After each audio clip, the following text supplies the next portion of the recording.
अच्छे लगते हो तुम मुझे, सच में बहुत अच्छे लगते हो तुम मुझे।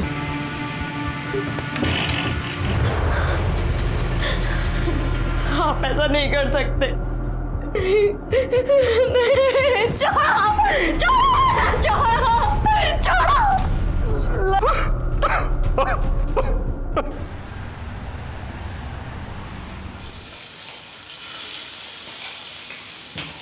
मासा, मन ने तो लागे इस बार सुनीता का पैर पक्का भारी है। मन ने भी यही लक्षण लागे हैं। 1 साल हो गया, बस अब भगवान हमारी सुन ले। हाँ, ले दूध पी ले। हाँ बहू, पी ले, अपना ख्याल रख। एक बार तुम्हारी प्रकाश का बच्चा दे दे, फिर देखना मैं थारी और प्रकाश की शादी कितनी धूमधाम से करती हूँ।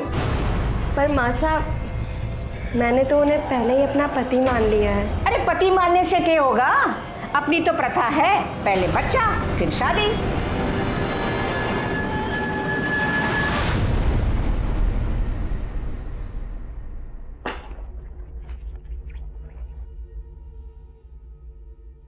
अरे क्या कर रही है तू? अभी तुझे आराम की जरूरत है। पर अभी पक्का कहाँ है? क्यों? 15 दिन से ज्यादा हो गए, थारा महीना भी ना लगा अभी तक। मतलब साफ है कि तू पेट से हंस दे, अब शेर का बच्चा आने वाला है।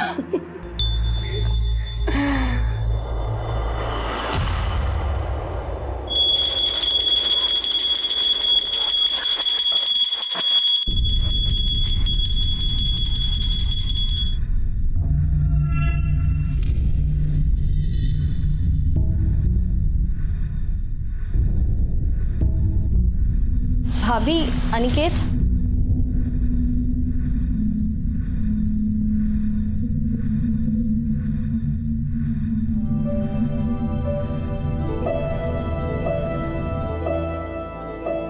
हाय।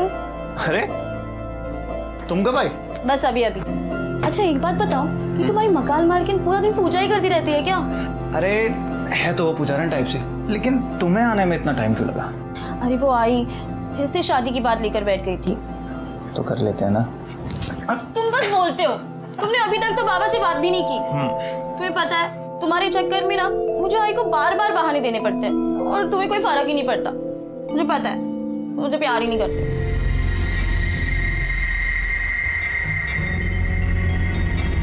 प्यार नहीं करता?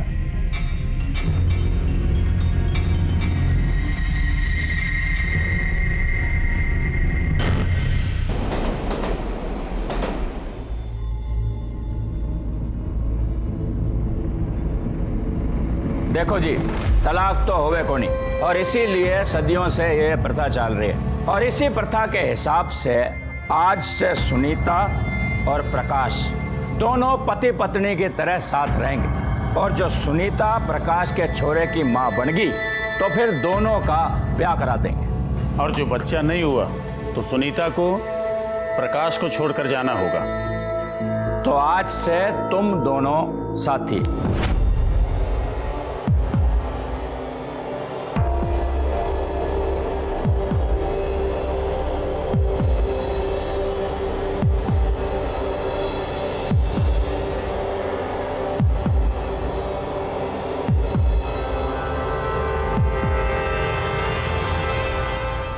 क्या ये? हाँ? अरे ये क्या है? तेरा महीना चालू है ना? हाँ? अरे चालू है ना? मतलब तू इतने दिनों से एक घर में सबको उल्लू बना रही थी, सबको यहां लग रहा है कि तू पेट से। अभी अभी शुरू हुआ है। अच्छा, अरे 1 नंबर की झूठी है तू, झूठी। मासा, मासा, क्या हुआ प्रकाश? अरे ये पेट वेट से ना है। क्या? बस अब बहुत हो चुका, तू तो बच्चा जन्नत से रह गई। अरे बंजर है तो बंजर। कि अब मैं मधु दीक्षा को फोन करती हूँ और कहती हूँ कि पंचों को यहाँ बुलाए। अब जो भी फैसला होगा ना, पंच ही करेंगे, समझे तू?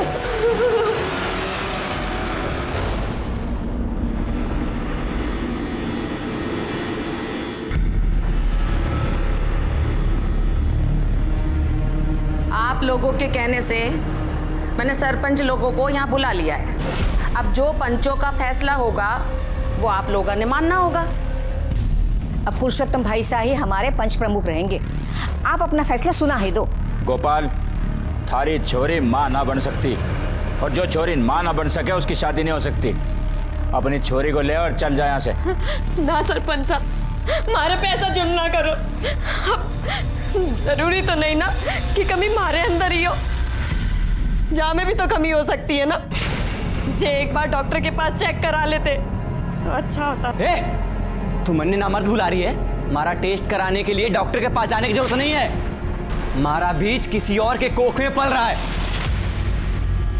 आकाश, क्या बोल रहा है तू? जो कह रहा वही सच है। तो कौन है छोरी? बुला उसको।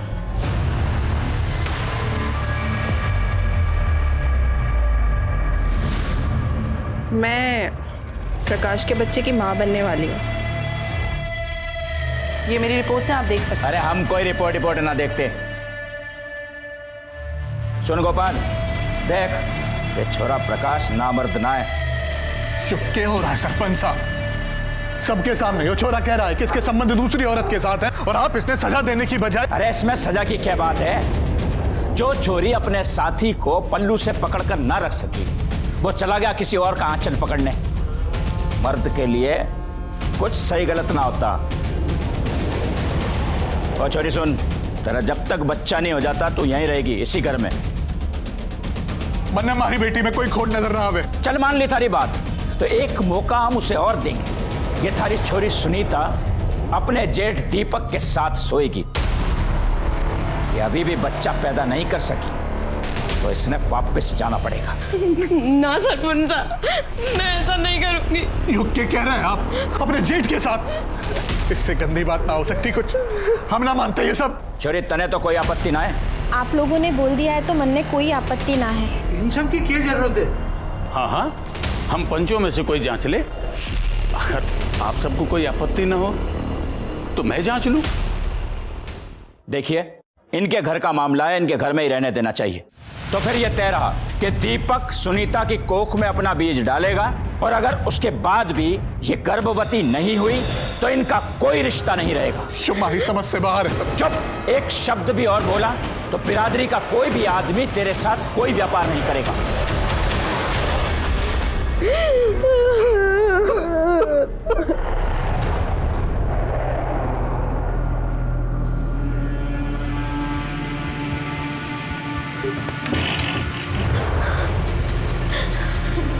आप ऐसा नहीं कर सकते।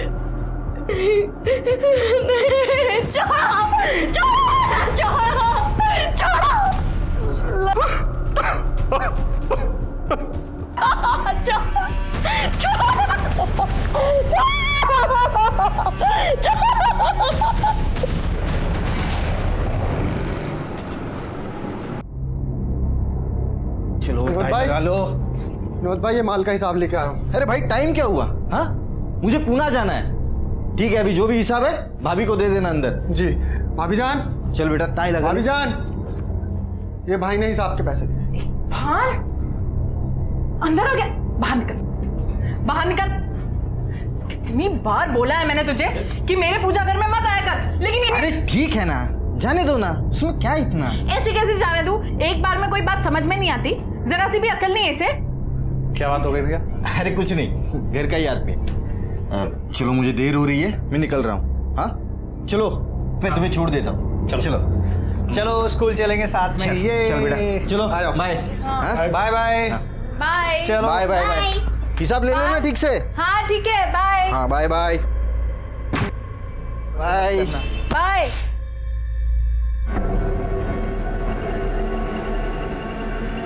तुझे ना अब बताती हूँ मैं। माफ कर दीजिए भाभी जान। ऐसे कैसे माफ कर दूं? सजा तो तुझे मिलेगी। चल।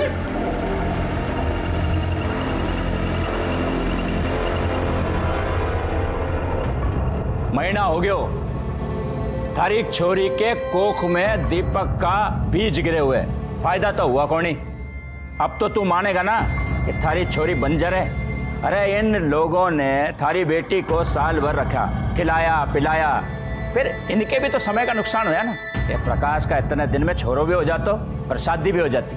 अब हर जाने के 30 लाख रुपए तने इनको देने पड़ेंगे। और सुन भाई छोरा, अब तू नई लड़की के साथ रह सकता है। अगर उससे कोई छोरा छोरी हो गयो तो तारी शादी करवा देंगे। यो क्या कह रहे हैं साहब? यो हमारी छोरी के साथ अन्याय होगा। क्या अन्याय की बात कर रहा था?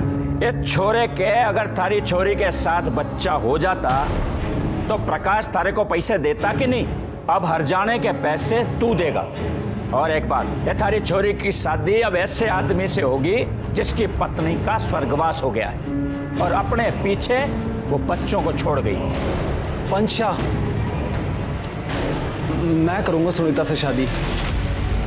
आप सबने तो पता है हमारी बीवी पिछले साल मर गई थी एक बच्चा छोड़ के। तो तय रहा कि सुनीता की शादी केशव के साथ होगी। क्यों भाइयों? हाँ। ये कैसे लोग थे? ये कैसी प्रथा थी? आखिर किसी को भी सुनीता के जिंदगी का इस तरह से फैसला करने का अधिकार किसने दिया था? पंचों ने सिर्फ सुनीता के रिश्ते का ही नहीं, उसकी जिंदगी का फैसला कर दिया और सुनीता के पास कोई चारा नहीं बचा। सर, मैंने आपको फोन किया था।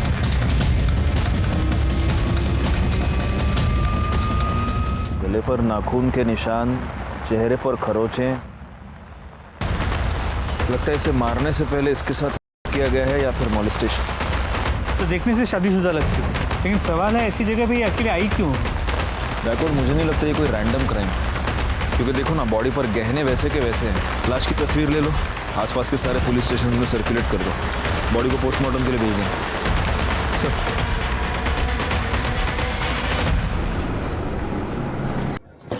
सर, बैकवर्ड, उस लड़की के बारे में कुछ पता चला? नहीं सर, किसी ने उसे वहाँ आते जाते नहीं देखा था और ना ही उस रास्ते पे कोई सीसीटीवी कैमरा है। आसपास के पुलिस स्टेशन में भी ऐसी किसी लड़की की कोई मिसिंग कंप्लेंट नहीं है। फिलहाल मैंने उसकी फोटो को आसपास सर्कुलेट कर दिया। नमस्ते साहब। साहब मेरी पत्नी कहीं चली गई है। उनकी कोई फोटो है आपके पास? जी साहब।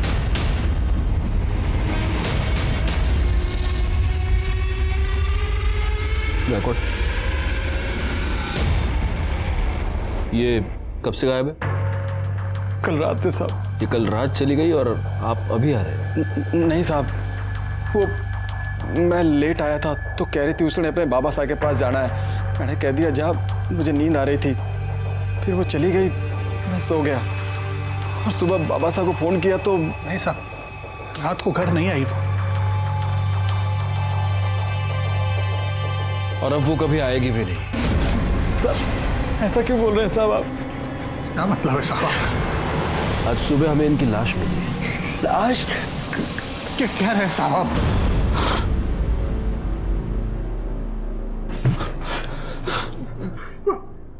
आप मुझे एक बात बताइए, आप दोनों का आपस में कोई झगड़ा हुआ था? नहीं साहब। आपकी किसी के साथ कोई दुश्मनी? नहीं साहब। अच्छा, आपकी बीवी मोबाइल तो रखती होगी? नहीं साहब, उसने अपने बाबा साहब से ही बात करनी होती थी तो मेरे मोबाइल से कर लेती थी साहब। बैकवर्ड, इन दोनों को मॉर्ग ले जाओ, लाश की शिनाख्त करवा और उनसे कह देना कि पीएम शुरू करें। सर आप प्लीज जाइए।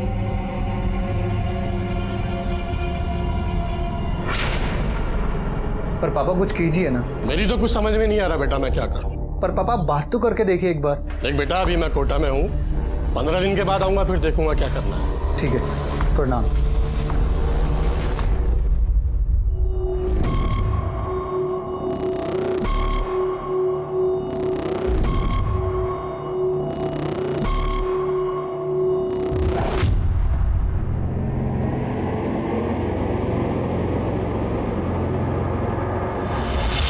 सुनीता अपने घर से अपने पिता के घर को जाने के लिए निकली। ये दोनों घर शहर के एक ही तरफ हैं और इन दोनों के बीच का डिस्टेंस 1 किलोमीटर से भी कम है। और हमें सुनीता की लाश मिली यहाँ खाड़ी के पास। सुनीता यहाँ पर क्या करने गई थी इतनी रात को, और वो भी अकेली? तो एक चांस ये है कि सुनीता अपने घर से तो निकली थी, लेकिन रास्ते में किसी ने अगवा कर लिया हो।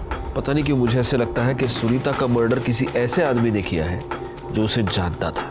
एक काम करो, केशव और गोपाल के आस पड़ोस में थोड़ी पूछताछ करो, देखो अगर सुनीता को जाते हुए किसी ने देखा हो तो। सर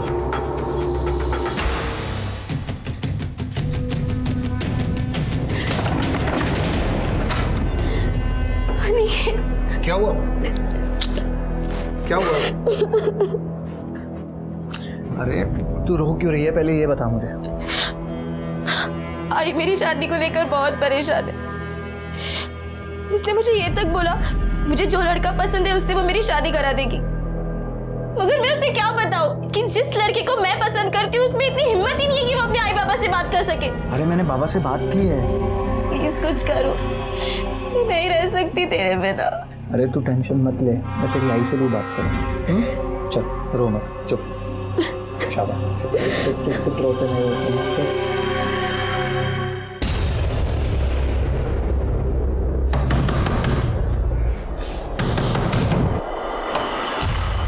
प्रकाश कहाँ है?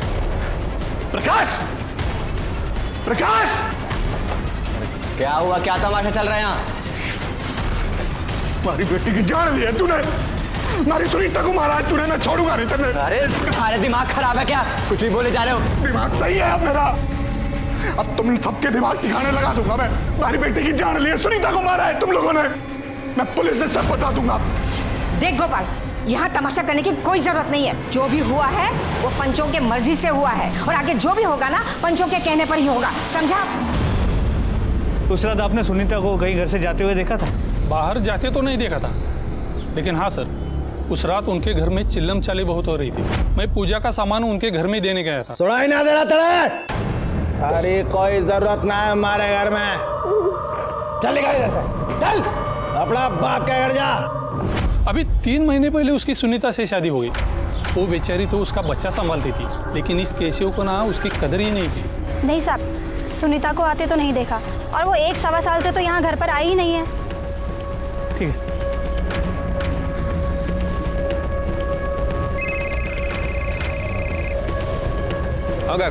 गोपाल के पड़ोसी ने बताया कि ये सुनीता पिछले 1-1.25 साल से यहाँ घर पे आई ही नहीं है। अगर पिछले 1.25 साल से वो अपने घर नहीं आई तो वो कहाँ थी?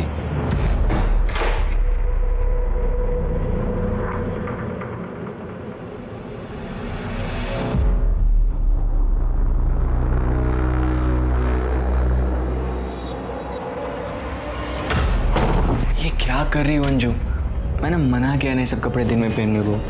क्यों? मैं अच्छी नहीं लग रही? नहीं, तुम तो हमेशा अच्छी लगती हो। जरूरी है सारे काम रात में ही हो? शादी तो करेगा ना मुझसे? हाँ, तेरे बिना तो मैं एक पल भी नहीं रह सकता। साहब मैंने कुछ नहीं किया साहब।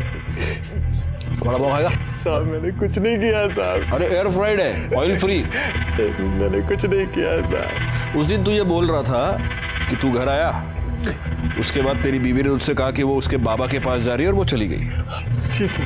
लेकिन तूने हमें ये नहीं बताया कि उस रात को तेरी और तेरी बीवी की बहुत बड़ी लड़ाई हुई थी। कोई लड़ाई ना हुई हमारी। चुप! मैं नशे में आया था तो वही लड़ाई करने लगी साहब। जे तूने कहा रोज रोज की नौटंकी लगा रखी है, किसी की कोई परवाह ना है तन्ने। अरे अपने टावर ने देखा कदे?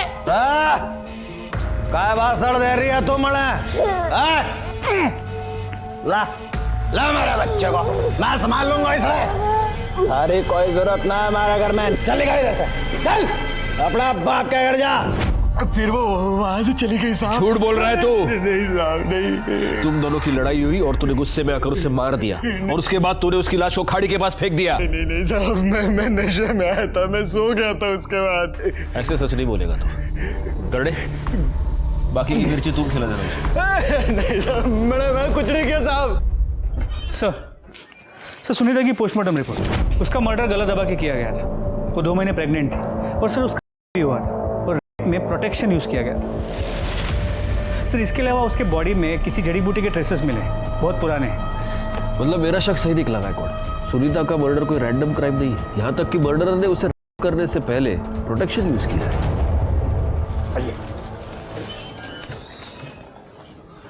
आइए गोपाल जी, बैठिए। आपकी बेटी की शादी 3 महीने पहले हुई केशव से, राइट? लेकिन आपके पड़ोसियों का कहना है कि उससे पहले लगभग 1.25 साल आपकी बेटी आपके साथ नहीं रहती थी। तब वो कहाँ रहती थी? नहीं मतलब हो सकता है कि वहां पर कोई प्रॉब्लम हुई हो। नहीं साहब, के प्रॉब्लम होनी है। अपनी मासी साहब के घर रहती थी वो। मासी का एड्रेस दीजिए।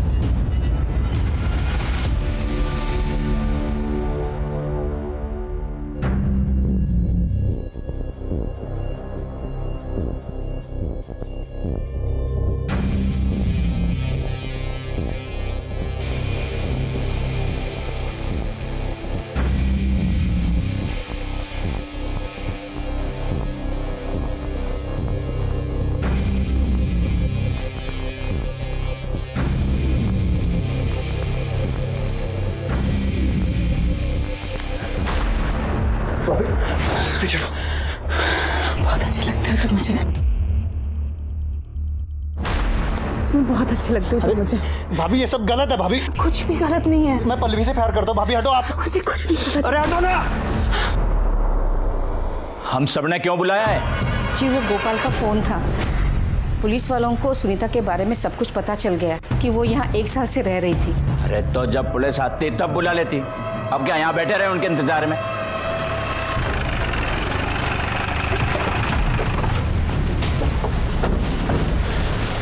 राणे, तुम जरा आसपास पूछताछ करो। सर।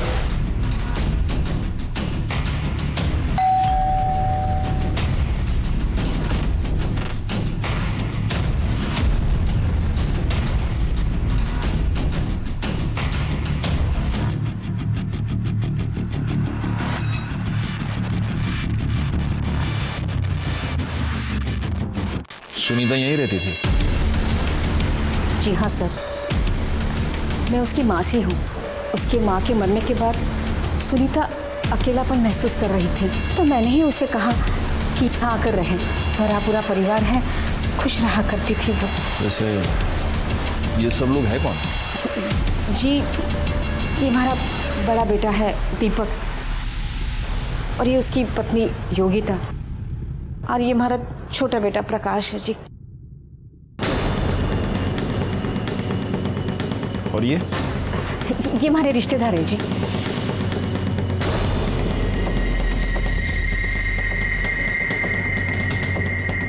और आप? ये भी हमारे रिश्तेदार है। सुनीता की किसी के साथ कोई लड़ाई, कोई झगड़ा घर में या बाहर? नहीं जी साहब, गाय थी वो हमारी, उसका भला किसी के साथ क्या झगड़ा हो सकता है? सुनीता बहुत प्यारी बच्ची थी साहब, उसके बारे में सुना तो बुरा लगा। गायकवाड़, हो ना हो ये लोग जरूर हमसे कुछ छुपा रहे हैं। सर, ये सुनीता के बारे में कुछ बताना चाहते। वो प्रकाश की बीवी है। प्रकाश की बीवी? लेकिन हमें तो ये बताया गया कि ये उसकी मासी का घर है। नहीं साहब, हमें तो हमेशा यही लगा कि वो प्रकाश की बीवी है।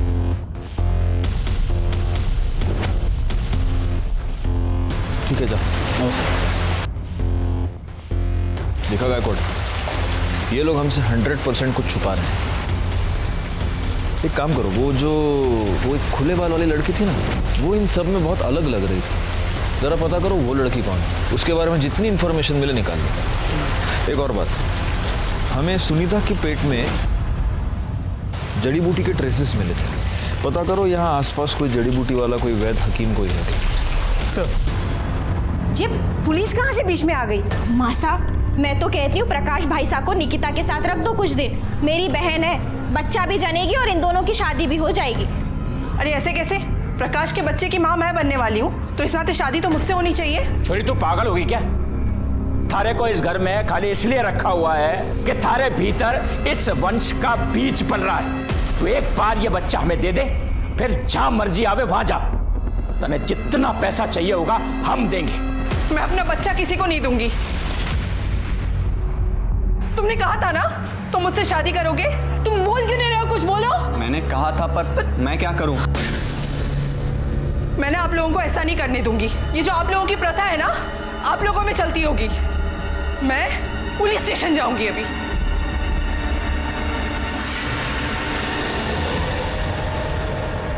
सर, सुनीता के घर में जो घुंघराले बाल वाली लड़की है, उसकी इन्फॉर्मेशन मिल गई है। सर, उसका नाम अंजू है, एक्ट्रेस है, छोटे मोटे रोल करती है, यूपी की रहने वाली है। एक्ट्रेस? तो ऐसी लड़की उस घर में क्या कर रही थी? वो लोग तो कह रहे थे कि उनकी कोई रिश्तेदार है, और मेरे ख्याल से गायकवाड़ वो शायद प्रेग्नेंट भी थी। हाँ? हेलो, मैं भाईंदर पुलिस स्टेशन से सीनियर इंस्पेक्टर राजेश यादव बोल रहा हूँ। मुझे आपसे कुछ बात करनी है। देखिए इंस्पेक्टर, मैं भी आपसे बात करना चाह रही थी। मैं आपको सब सच सच बताना चाहती हूँ। इन्होंने मेरी ज़िंदगी बर्बाद कर दी है, और यहाँ तक कि प्रथा के चक्कर में ना इन्होंने सुनीता की ज़िंदगी भी बर्बाद कर दी है। कौन सी प्रथा? देखिए इंस्पेक्टर, मैं ना आपको मिलके सब बता देती हूँ। अब मैं आपको कुछ नहीं बता सकती। शाम को मैं मिलती हूँ आपको। ओके।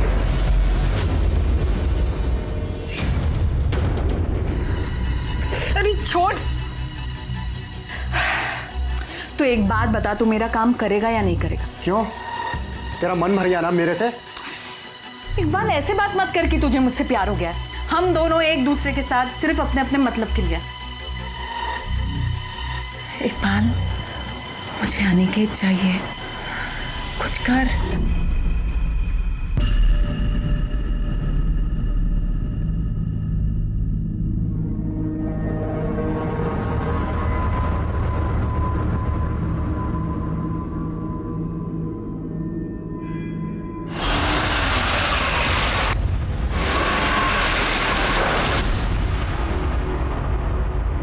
सर, अंजू का फोन बंद आ रहा है। उसने कहा था वो हमसे मिलने आएगी, और वो आई क्यों नहीं? सर, हो सकता है उसने अपना मन बदल लिया। मैं एक बार फिर से ट्राई करके देख। नहीं रहने दो गायकवाड़, वैसे भी बहुत रात हो गई है, अब उससे भूलना तो नहीं सकते। कल देखते हैं।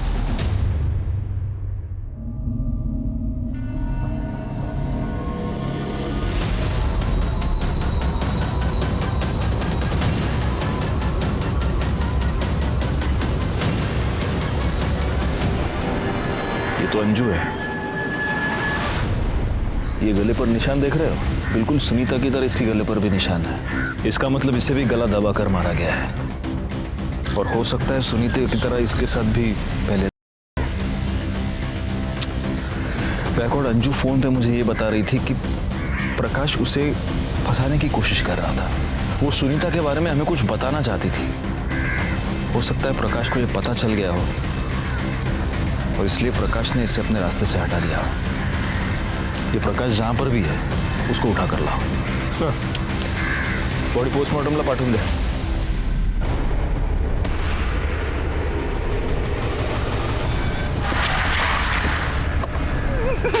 सर, मुझे कुछ नहीं पता सर। अंजू की हमसे बात हुई थी, तब उसने हमें ये बताया कि तुमने उसे फंसाया है। सर, मुझे कुछ नहीं पता। वैसा क्यों बोल रही थी? वो तुम्हारे बच्चे की मां बनने वाली थी। नहीं सर। तो फिर वो तुम्हारे घर में क्यों रह रही थी? मासा की बचपन की सहेली की बेटी थी सर, इसलिए वो हमारे घर पे रह रही थी। अंजू ने हमें किसी प्रथा के बारे में बताया। वो ये कह रही थी कि तुम लोगों ने मिलकर सुनीता की जिंदगी बर्बाद कर दी। कौन सी प्रथा? सच में कह रहा हूँ सर, मुझे कुछ नहीं पता सर। करने इसको इतना मारो कि सच अपने आप बाहर निकल आए। नहीं सर, अंजू की पोस्टमार्टम रिपोर्ट से इसका भी गला दबा के इसे मारा गया, और ये 6 महीने प्रेग्नेंट। सर, एक बात और, मरने से पहले अंजू के साथ किया गया था, और इसके केस में भी प्रोटेक्शन यूज किया गया। संजू के कॉल रिकॉर्ड्स, मरने से पहले आखिरी कॉल इसने किसी उमेश को किया था। बोला भी उमेश को। क्या सर, ऐसे कैसे हो सकता है? कल रात में मेरी अंजू से बात हुई थी सर। मैं उसका कोऑर्डिनेटर हूँ, और वो अच्छी दोस्त है मेरी। ये अंजू प्रकाश के घर में क्यों रह रही थी? सर, वो दोनों का अफेयर चल रहा था, और अंजू प्रकाश के बच्चे की माँ बनने वाली थी। अंजू ने जब हमें फोन किया था तो वो ये कह रही थी कि प्रकाश ने उसे फंसाया है। किसी प्रथा के बारे में बात कर रही थी। कौन सी प्रथा, तुम कुछ जानते हो? प्रकाश और उसके खानदान वाले पुराने ख्यालात के। पहले प्रकाश सुनीता के साथ रहता था। अच्छा, मतलब सुनीता उसे बच्चा नहीं दे सकती थी, इसलिए प्रकाश ने उसे छोड़ दिया। और ये अंजू प्रेग्नेंट थी, लेकिन प्रकाश उसे इसलिए नहीं अपना सकता था क्योंकि वो उसकी कम्युनिटी की नहीं थी। ठीक है, तुम जा सकते हो।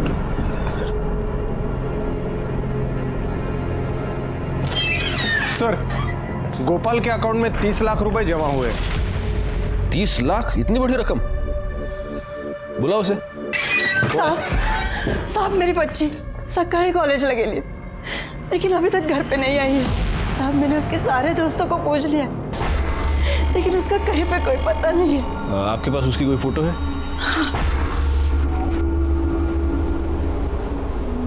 क्या नाम बताया आपने? पल्लवी। रानी, फोटो सर्कुलेट करो, इनसे नंबर ले लो और नंबर ट्रेस पे डालो। अगर घर के बाहर, कॉलेज के बाहर कोई सीसीटीवी कैमरा हो, उसका फुटेज निकलवाओ, दोस्तों से पूछताछ करो। तुम्हें यांच्यावर था। आइए। मुझे समझ में नहीं आता मैं आपसे क्या कहूं। आपकी बेटी का खून हुआ, लेकिन फिर भी आपने इस प्रथा के बारे में हमें नहीं बताया। मैं डर गया था, यो मैं आपको अपनी प्रथा के बारे में बताता तो तुम्हारे को भी मार देते हो लोग। डर गए थे? सच क्यों नहीं बताते? उन लोगों ने पैसे देकर आपका मुंह बंद कर दिया था। आपके बैंक अकाउंट में 30 लाख रुपए कहां से आ गए? तुम्हारे ही पैसे थे साहब, जो मैंने प्रकाश को दिए थे। मैं माँ बनने वाली हूँ, वो भी केशव के बच्चे की। आप लोगों ने परंपरा के नाम पर क्या क्या नहीं किया मेरे साथ, यहाँ तक कि हमारा भी करवाया। अब तो आप लोगों को यकीन हो गया ना, बंजर नहीं हूँ मैं। हमारे को हमारे हरजाने के 30 लाख रुपए वापस चाहिए। एक बार फैसला हो चुका है, तन्ने 1 रुपया भी ना मिलेगा। थूकती हूँ मैं आपके इस फैसले पर। मुझे मेरा पैसा भी चाहिए और न्याय भी, वरना एक एक को जेल भिजवा दूंगी मैं। सुनीता के मरने के बाद हमारे ऊपर दबाव बनाया उन लोगों ने। हमारे से कहा कि अगर मैंने पुलिस के सामने अपना मुंह खोला तो हमारे साथ बिरादरी का कोई आदमी व्यापार धंधा नहीं करेगा, और मुंह बंद रखने के लिए हमारे पैसे भी वापस कर दिए। आपकी बेटी का खून हुआ और आप प्रथा और पंचों के नाम पर चुप रहे। आपको नहीं लगा कि आपकी बेटी को न्याय दिलवाना चाहिए? सर, अंजू के पेट में जो फीटस था उसका डीएनए रिपोर्ट बच्चा प्रकाश का ही। तो फिर डीएनए रिपोर्ट से साबित हो गया है कि अंजू तेरे ही बच्चे की मां बनने वाली थी। बोल! तो तूने अंजू को इसलिए मारा क्योंकि वो तेरे बच्चे की मां बनने वाली थी। तूने सुनीता को इसलिए मारा क्योंकि तू उसके पैसे वापस नहीं करना चाहता था, है ना? नहीं, मैंने किसी को नहीं मारा सर। मैं तो अंजू से शादी करना चाहता था, लेकिन मैं पंचों के खिलाफ नहीं जा सकता था सर। आप लोग पंच हैं और पंच को परमेश्वर कहा जाता है, लेकिन आप सब ने मिलकर सुनीता पर इतने बड़े अत्याचार किए। हमने तो फैसला सुना दिया था कि अलग हो जा, यही प्रथा है। आपके कहने पर चुप! आपके कहने पर इस दीपक ने सुनीता के साथ किया। वो छोरी आखिर तक यही कहती रही कि उसके भीतर कोई दोष ना है। तो आप उसकी टेस्ट करवा सकते थे डॉक्टर के पास ले जाकर। हम डॉक्टर वाक्टर को नहीं मानते, लेकिन आप ये तो मानते हैं कि इसने सुनीता के साथ किया। प्रथा बचाने के लिए हमें जो कुछ करना पड़ेगा हम करेंगे, यही हमारी परंपरा है। साहब नहीं साहब, मैं बताता हूँ साहब। मैं मानता हूँ मैंने सुनीता के साथ गंदा काम किया, लेकिन मैं अगर वो नहीं करता ना साहब तो पंच मुझे भी सजा सुना देते। ये सब सबकी रजामंदी से हुआ था साहब। शारीरिक संबंध में रजामंदी औरत की होनी चाहिए। ये सब के सब गुनहगार हैं, लेकिन दीपक के खिलाफ हम कुछ भी साबित नहीं कर पाएंगे। अभी वो मान तो रहा है कि रेप उसने किया था, लेकिन कोर्ट में मुकर जाएगा। आइए सर, ये प्रकाश के घर के पास जड़ी बूटी बेचते। तुम सुनीता को जानते हो? हाँ, उन्हीं के लिए जड़ी बूटी लेके जाती थी वो। कौन सी जड़ी बूटी? बच्चा नहीं होने के लिए, मतलब उसके खाने से बच्चा ठहरता नहीं। और कौन लेके जाती थी? योगिता।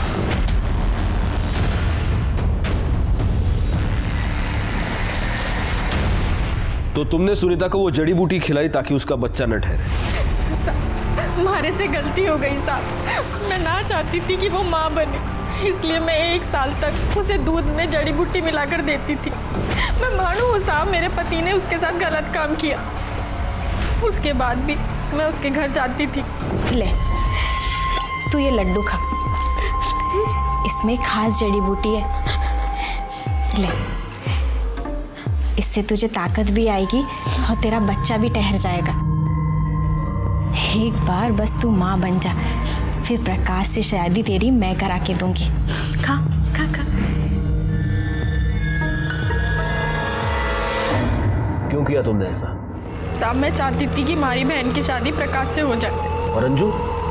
अंजू को भी तुम लोगों ने मिलकर मारा क्योंकि तुम लोग ये जानते थे कि वो प्रकाश के बच्चे की माँ बनने वाली है और वो हमसे मिलने वाली है। नाना साहब, मैं मानती हूँ कि मैंने गलत काम किया, लेकिन मैं सच बोल रही हूँ साहब, मैंने किसी की जान ना ली साहब। पाटिल मैडम, इनसे जरा अपने तरीके से पूछताछ कीजिए, और तब तक कीजिए जब तक ये सच ना बोले।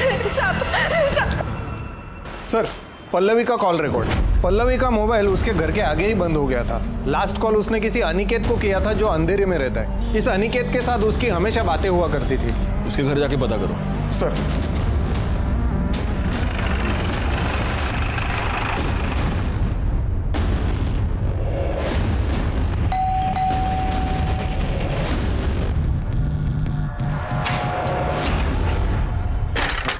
Yes sir. अनिकेत?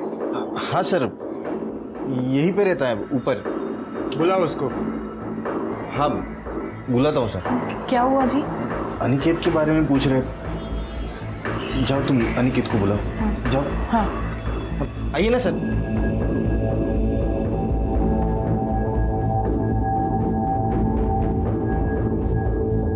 क्या हुआ सर? पल्लवी को जानते हो? हाँ सर, मेरी दोस्त है। सिर्फ दोस्त? गर्लफ्रेंड है सर। तुम्हारी गर्लफ्रेंड अपने घर से गायब है। क्या? पल्लवी गायब है? कॉलेज के लिए निकली थी, अपने घर पे वापस नहीं आई। मैं खुद उसका फोन कब से ट्राई कर रहा हूँ। कहीं तुमने तो उसे छुपा कर नहीं रखा? सर मैं ऐसा क्यों करूंगा सर, मैं तो उससे प्यार करता हूँ। आप चाहे तो देख लीजिए, मैं यहाँ पर किराए पर रहता हूँ और ये मेरे मकान मालिक है। करडे, सर्च करा सगळीकडे। सर। अरे आप रुकिए, आप रुकिए, आप अंदर नहीं जा सकती, वो मेरा पूजा घर है। देखिए, हमें सिर्फ पल्लवी को ढूंढना है। लेकिन मेरे पूजा घर में कोई कदम नहीं रखेगा, और जो अंदर जाना है तो आप कोर्ट से ऑर्डर लेकर आइए बस। देखिए सर प्लीज सर, आप पूजा घर छोड़ के बाकी सब जगह पे देख लो ना सर। क्या है ना सर, मेरी बीबी किसी को भी अंदर जाने नहीं देती है। ठीक है बाबा, चेक करो।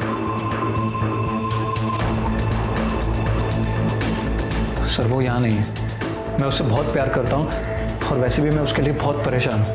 ठीक है, तुम्हें हमारे साथ इंक्वायरी के लिए चलना पड़ेगा। ठीक है सर।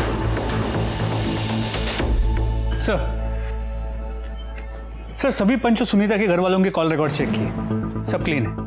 इनमें से ना तो कोई भी उन जगहों पे था जहाँ पे सुनीता या अंजू की लाश मिली, और ना ही इनमें से कोई भी किसी भी हिस्ट्री शीटर के कांटेक्ट में रहा है।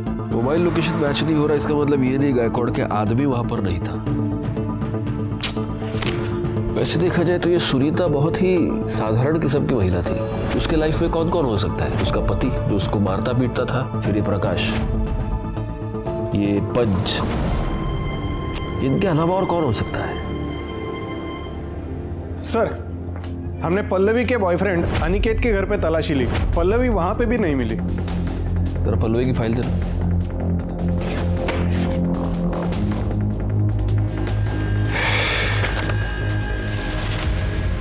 एक मिनट।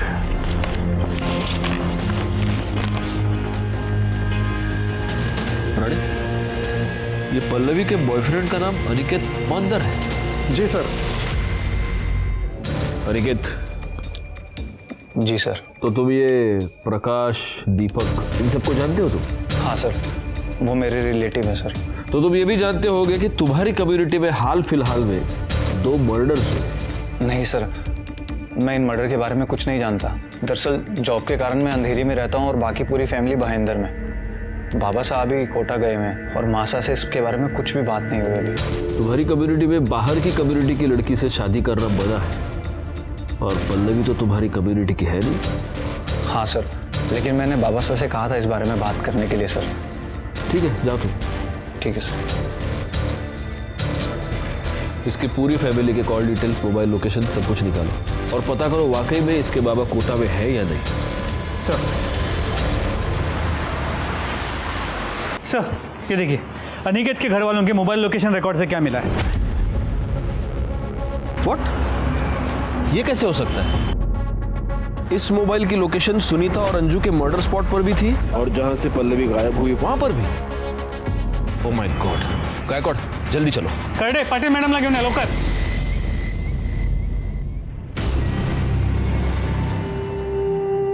हाँ मासा, मैं घर आ रहा हूं।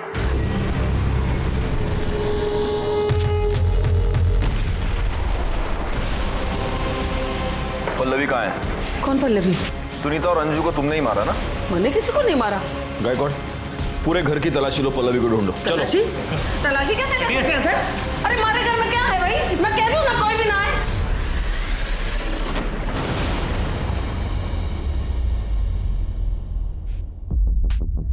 तो आपने सिर्फ पल्लवी को किडनैप नहीं करवाया, आपने सुनीता और अंजू की जान ले ली। मरवाया नहीं साहब, अपने हाथों से मारा है मैंने। हमारे दादा साहब मुंबई में आके बसे थे, धीरे धीरे सब लोग आने बसाया था उन्होंने। तुम्हारी और हमारे भाई पुरुषोत्तम की तो ये जिम्मेदारी बनती थी ना कि हम अपनी प्रथा को खराब ना होने दें। मैं किसी भी हाल में अपनी रीत बंद और प्रथा को खराब नहीं होने दे सकती थी साहब। इसीलिए मैंने उन दोनों सुनीता और अंजू को मारा। और जब मैं उन दोनों को सजा दे सकती थी तो उस छोरी पल्लवी को कैसे छोड़ देती? उसने तो हमारा बेटा बहकाया था साहब, उसे तो सजा मिलनी ही चाहिए थी। आपकी इस बेतुकी प्रथा की वजह से आपने 3 लड़कियों की जिंदगी बर्बाद कर दी और 2 की जान ले ली। शर्म आनी चाहिए आपको। आज तक मैंने यह सुना था कि औरत औरत की दुश्मन होती है, आज मैंने देख लिया।